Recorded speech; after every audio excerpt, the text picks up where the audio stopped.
Financial IQ number 4. Dapat marunong kang mag-leverage ng pera. Ano ba ang ibig sabihin ng leverage?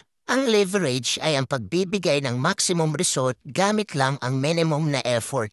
Halimbawa, kung ikaw ay employee, wala kang leverage dahil para kumita ka ng pera, sarili mong sikap ang iyong ginagamit. Pero kung business owner ka naman, napakalaki ng iyong leverage dahil kaya mong gumamit ng oras at lakas ng ibang tao para sila na ang magtatrabaho ng mga gawain na gusto mong matapos.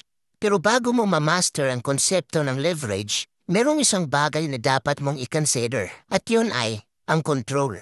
Kung wala kang control, mahihirapan kang gumamit ng leverage at paniguradong mataas din ang risk ng iyong investment. Gaya na lang ng mga taong nag-iipon ng pera.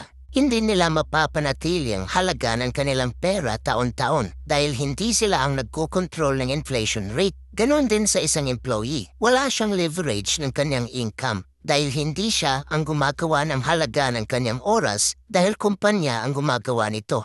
Magandang halimbawa ng investment na meron kang control ay rental properties. Dahil hindi nakadepende sa market ang presyo ng iyong renta, ikaw ang gumagawa ng desisyon dito. Kaya bago ka magsimulang i-leverage ang iyong pera, isipin mo muna kung meron kang control ng iyong investment o wala.